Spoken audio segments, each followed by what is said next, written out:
Assalamualaikum warahmatullahi wabarakatuh. Perkenalkan, nama saya Raden Yuda Pratama Akbar dari kelas A1 kelompok 1. Pada kesempatan kali ini saya akan menjelaskan terkait modul 1, 2, dan 3. Yang pertama adalah modul 1 yang terkait wawasan kebangsaan dan nilai-nilai bela negara.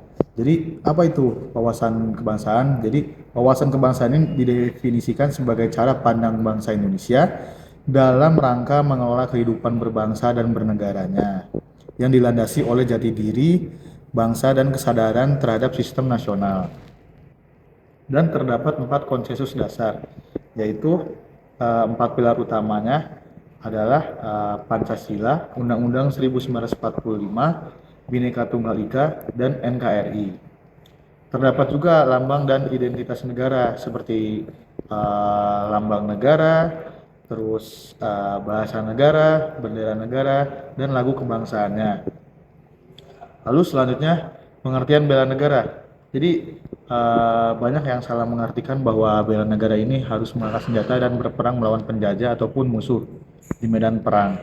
Namun pada saat ini itu sudah digantikan dengan adanya pengertian bela negara, yang dimana itu merupakan sebuah tekad, sikap dan perilaku serta tindakan warga negara dalam menjaga kedaulatan negara, keutuhan wilayah, serta keselamatan bangsa yang dijiwai oleh kecintaannya pada NKRI. Jadi masing-masing dari kita harus menunjukkan sikap kecintaan terhadap NKRI melalui 5 nilai dasar negara, 5 nilai dasar bela negara, yaitu yang pertama adalah cinta tanah air, sadar berbangsa dan bernegara, setia pada Pancasila sebagai ideologi negara, lalu rela berkorban untuk bangsa dan negara, dan yang paling terakhir adalah kemampuan awal bela negara. Dan juga terdapat sebuah sistem yang dinamakan Sistem Administrasi NKRI atau yang disingkat SANKRI. Apa itu SANKRI? SANKRI adalah merupakan jadi SANKRI itu menjadi wadah perjuangan bersama segenap komponen bangsa dalam mewujudkan cita-cita dan tujuan bangsa. Lalu kita lanjut ke modul kedua. Modul kedua ini membahas terkait analisa isu kontemporer.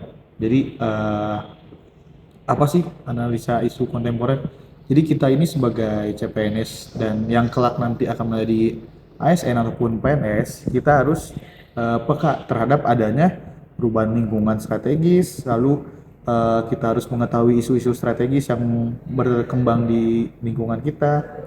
Lalu apa saja nih perubahan lingkungan strategis? Jadi perubahan lingkungan strategis itu menuntut ASN untuk bersikap proaktif terhadap perubahan, yaitu kita juga diminta untuk fleksibel terhadap perubahan itu, dan juga dimulai dari kelompok yang terkecil. Yang pertama adalah individu, keluarga, lalu kelompok masyarakat dan masyarakat luas, kalau bisa hingga sampai level global.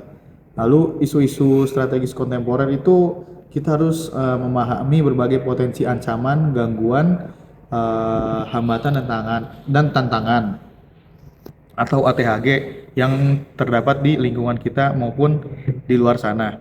Seperti contohnya korupsi, narkoba, kejahatan siber, proxy war, dan lain-lain. Selain itu terdapat berbagai macam penyelesaian isu secara kritis.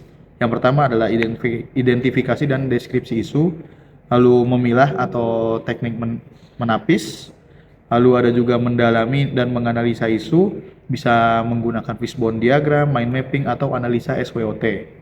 Lalu ada juga alternatifnya seperti kita merumuskan gagasan atau rekomendasi solusi berdasarkan hasil analisa masalah yang sudah kita telaah sebelumnya. Lalu pindah ke modul 3, yaitu kesiapsiagaan bela negara. Yang pertama, apa sih pengertian dari kesiapsiagaan bela negara? Yaitu merupakan suatu keadaan siap siaga yang dimiliki oleh seseorang baik secara fisik, mental maupun sosial dalam menghadapi situasi kerja yang beragam berdasarkan kebulatan tekad, ikhlas dan sadar disertai kerelaan berkorban sepenuh jiwa raga. yang termasuk kerangka kemampuan awal bela negara yang dimuat dalam 4 unsur fondasi utama. Yang pertama adalah kesehatan jasmani, kesehatan mental dan kesiapsiagaan, memiliki etika, etiket, dan moral, serta menjunjung tinggi kearifan lokal. Mungkin dalam praktiknya kesiapsiagaan bela negara tersendiri itu bisa dipraktikkan melalui contohnya peraturan baris berbaris atau PBB, tata upacara, keprotokolan, kewaspadaan diri, dan membangun tim ataupun team building. Mungkin sekian yang dapat saya sampaikan terkait modul 1, 2, dan 3. Selebihnya mohon maaf apabila ada salah kata. Wassalamualaikum warahmatullahi wabarakatuh.